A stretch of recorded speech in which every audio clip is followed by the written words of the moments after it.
Namaskar.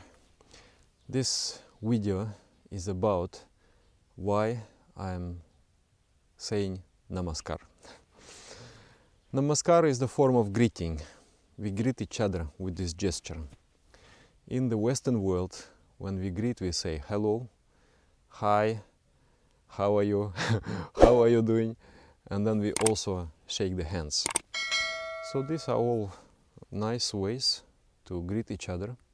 And the significance for example, when we shake the hands, is that it's from the times when there was so much clash between the tribes and peoples, so that each talk may end up on the with decapitation. Your head would be chopped off.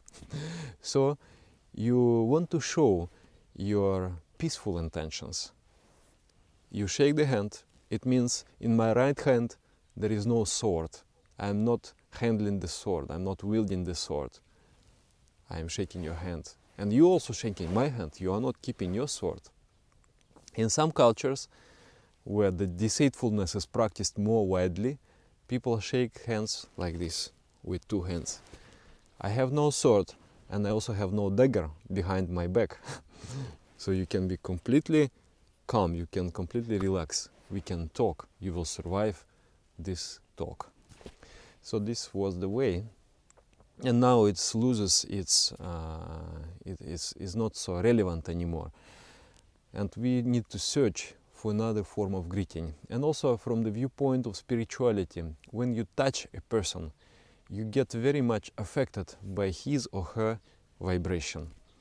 Especially when you meditate, you clean up your mind, you make it empty, you remove the crude vibrations. So if you touch someone, the crude vibration may jump easily within you, and you don't want to be colored by the moods and waves and energies of other people, especially of those people who are not doing meditation. Of course, sometimes we have to adjust. Sometimes, if someone is trying to shake your hand and you just say, oh, namaskar, namaskar, then maybe he will be very much offended. So sometimes we adjust. But ideally, we try to avoid touching other people. We try to stay in our own energy. We try to stay in our own atmosphere that we create.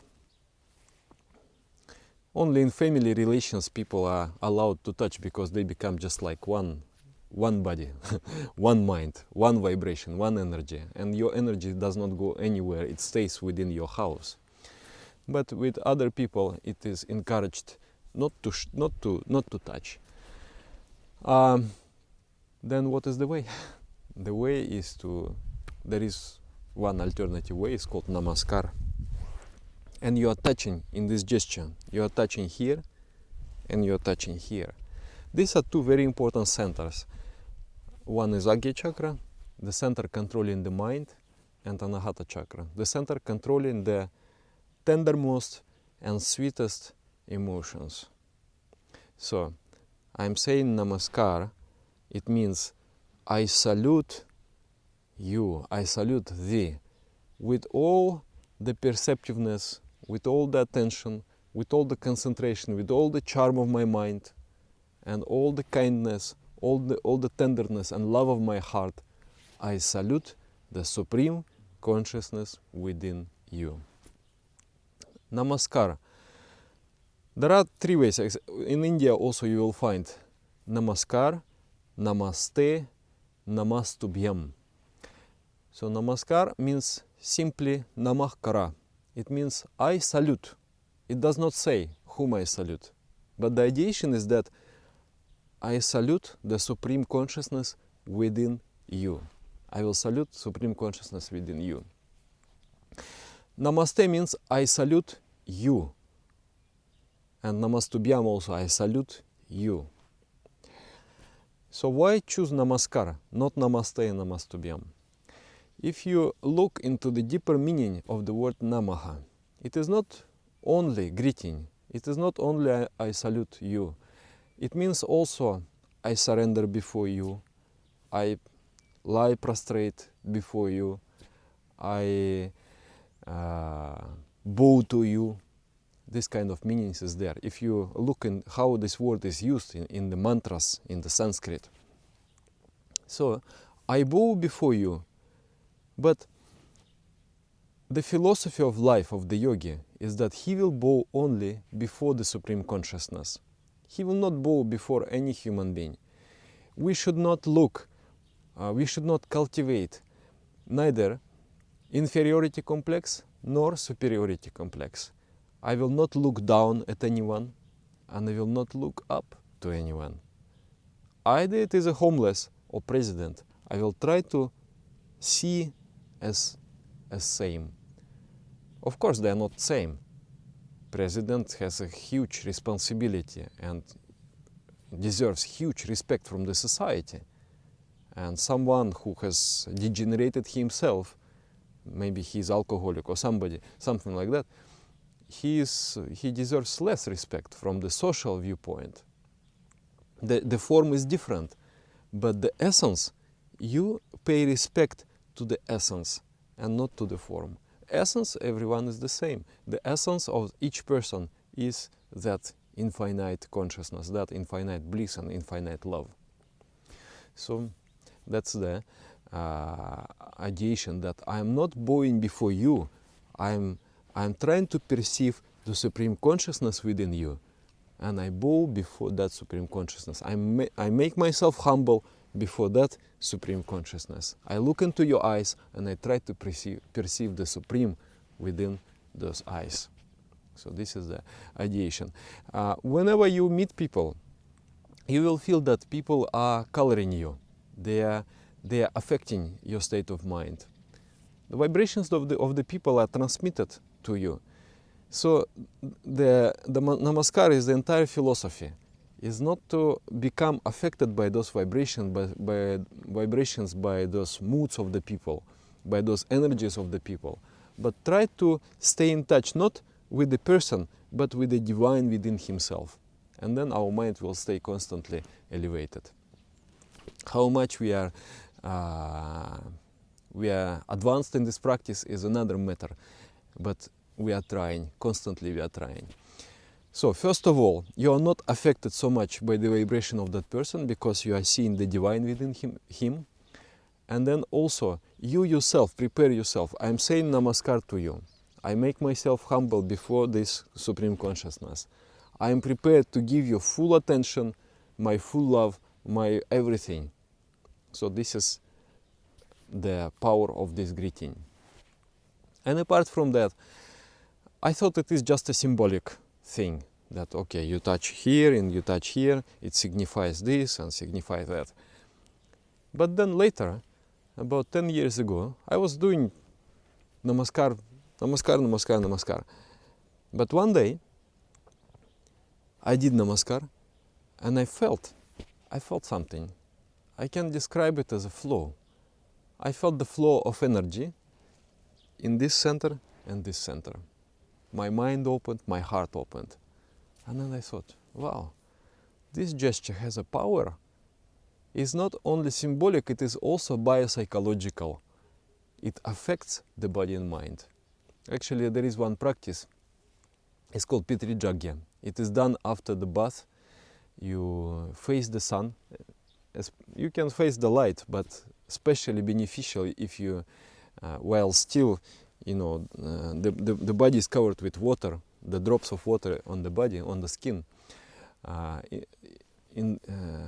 Just after the shower, you face the sun and you do a special mantra and mudra. And in that mudra there are 2 times Namaskar, you say, like this. And when you do that, after that practice, immediately some golden effulgence come to your face. Very interesting. Some glaze comes to your body. Because your Anahata chakra is getting stimulated and you're absorbing the energy of the light. So this gesture is actually powerful. It is very beneficial for us to do it as often as need to be.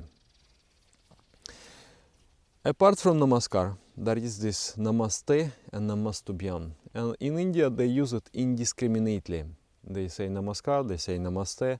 They don't try to look into any deeper meaning. But for us, Namaste means I salute you. I salute thee.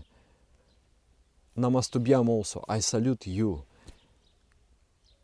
So this is applicable only to God, only to the Supreme Entity, or to the one, to the person who has melted his mind into the Supreme Mind. And he has, actually, he looks like a human, but inside he has become divine. Inside he has become cosmic. So that type of person is a realized master, is a guru, is a saint. So before such person we can say Namaste, Namastubhyam. So this will be the proper way. But to normal people we will say Namaskar. Namaskar. So Namaskar, if you tell to the saint Namaskar, he will be very happy. It is a universal way. If you say to the degraded man Namaskar, he will be very happy. It is universal way. But Namaste and Namastubhyam very special. Apart from that, there are different ways also to do greetings. There is one Namaskar, another one. If you respect someone very, very, very much, you can do Charanasparsh Pranam.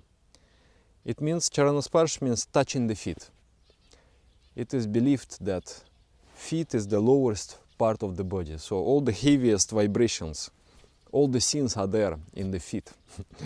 But if the person is very elevated, sins are no more, only the merits are there. And if you touch the feet, you get transmission of the sentient force, of the energy of life, energy of goodness.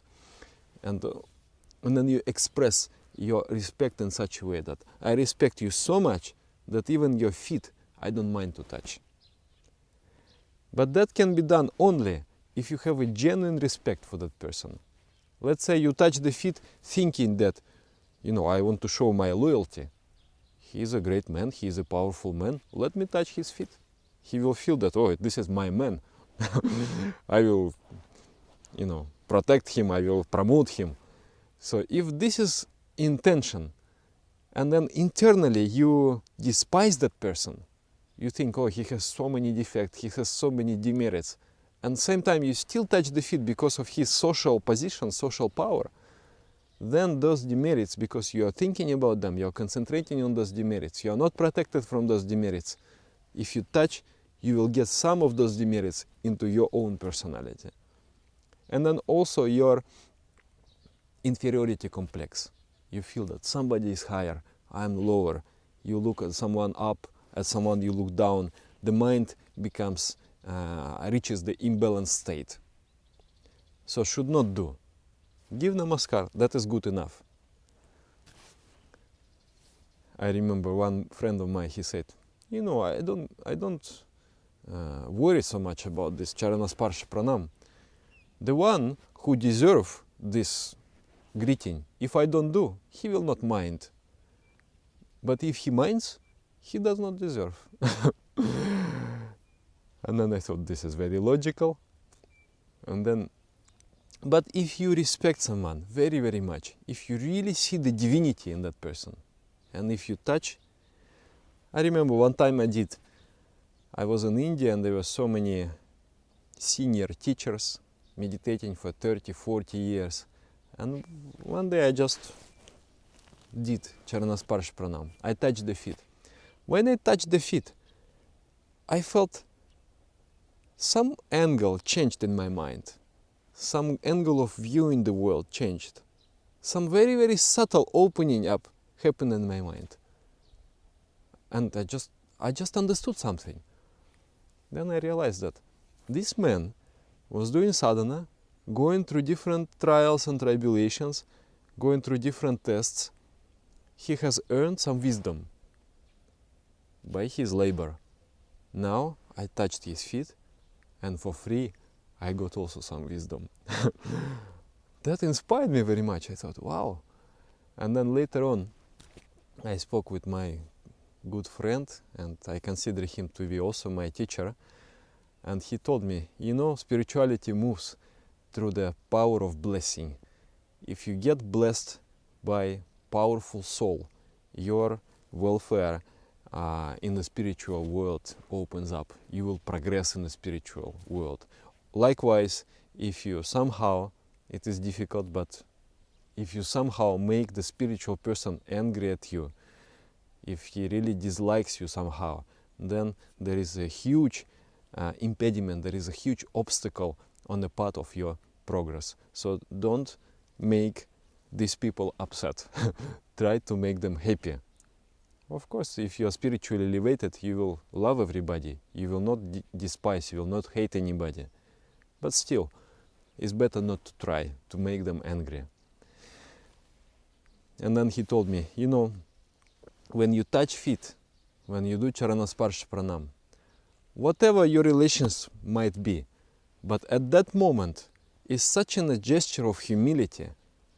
At that moment, person must bless you, and you are getting the blessing. So it is my practice whenever I see a senior person. And my vision is that I respect everyone. It's not that I am stupid, I will not see the defects. I see the defects. But these defects are so small in comparison with the virtues of the people. I see these people have been meditating for 40 years. You must be something to do that. You must be somebody to stay on the path. It's not easy. And I have such a huge veneration for the senior people. So I will touch and I feel my heart is, there is such a sweetness in this expression. So you do Charanasparsha Pranam. This is another way. And then there is a final way. That final way is only reserved to Supreme Consciousness and to God. You do it before God or to the Guru, the one who has embodied the God within himself. That way you lie flat on the ground, stretched, all the limbs stretched in one line, just like one line you become.